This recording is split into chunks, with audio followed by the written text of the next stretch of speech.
You see the markets today? Boom, bada bum, bim, boom. They went way, way up. Everybody's happy. Yep. Let's see. The Dow up over 500 points. Gold. Boop, bop, ba-da, bop, bam, boop. Hey, what was one of your top trends for 2024? $4 an ounce.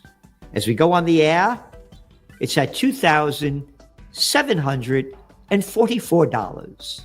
Up $700 since we made that forecast. Before we show you more clips, smash the subscribe button. Join our WhatsApp channel for real-time updates, breaking news, and expert predictions on gold, silver, and financial markets. Link in the description or pin comment. Stay ahead of the curve. Don't miss out. A year. Yeah, that's fine. You know, you get the crap you want to get. Well, read the Wall Street Journal, $5 a day. That's fine. And what else? Oil. Oil's down. How come? Oh, because Trump. Yep. He just put his new energy policy in there. So it's drill, baby, drill. And the global economy is going down because when we get and looking at some of your top trends that we're writing about in your trends journal, confirmed. Germany is in dragflation. That's right. They're in recession and inflation's up 2.8%. And that's the official number. It's much higher than that. And again, inflation's going up here too. The food prices they keep going up. So anyway, oil went down because Trump is going to keep, drill, baby, drill. And it's going to keep putting you downward pressure. But again, they're the wild cards. And one of your wild cards is the Israel war.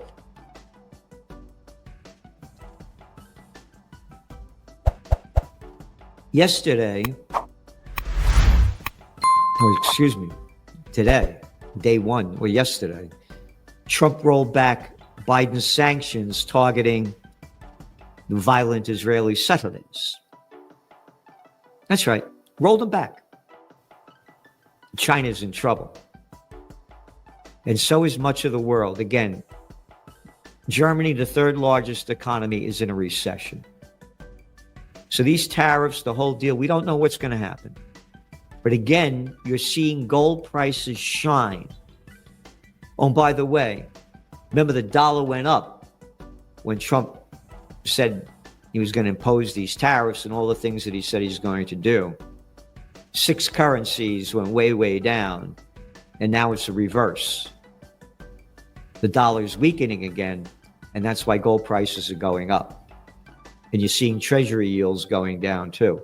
Again, it's a Trump card, and it's a wild card.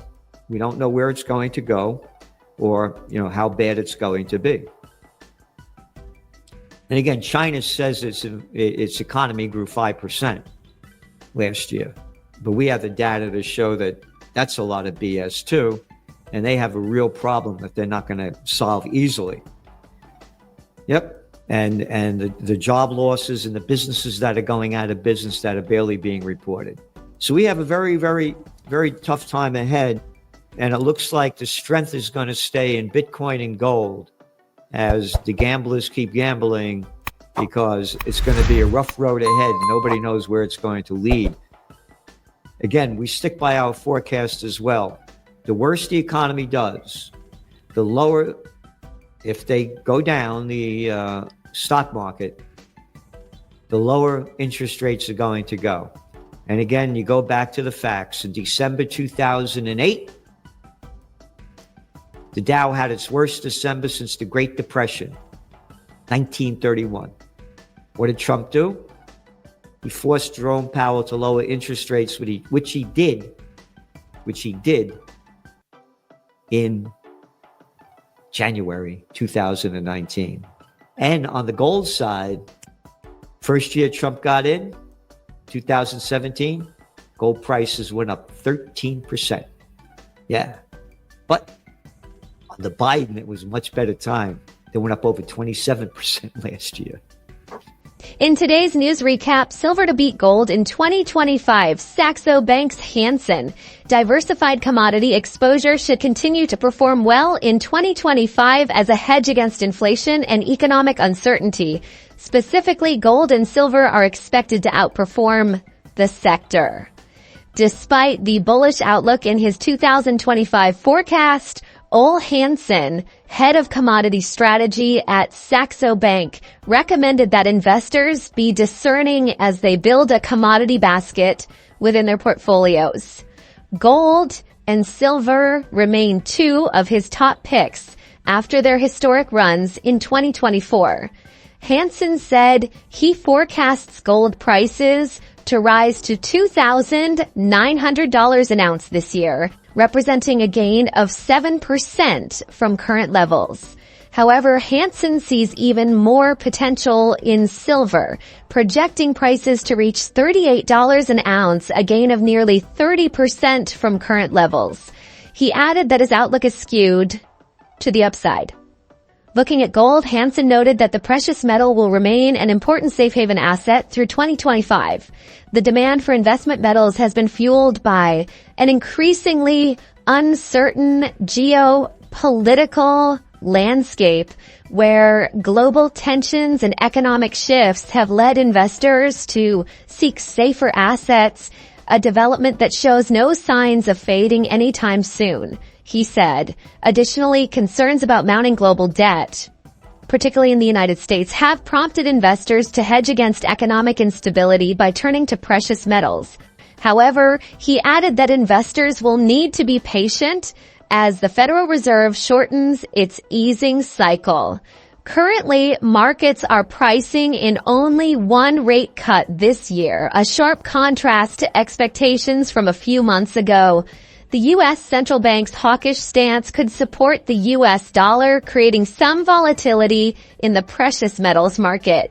Now we'll show you the best clips of the latest interview. Going back to the markets and what in the world is going on, Bitcoin, $106,000 per coin. Yep. And again, as you well know, we've been bullish on Bitcoin. We're not the first to do it, but we only started in 2017 to become bullish on it. And you can see where it's going. And again, if Bitcoin wasn't there, you would see gold at a much higher level. And talking about Trump backtracking, oh, the tariff deal? Let's go back.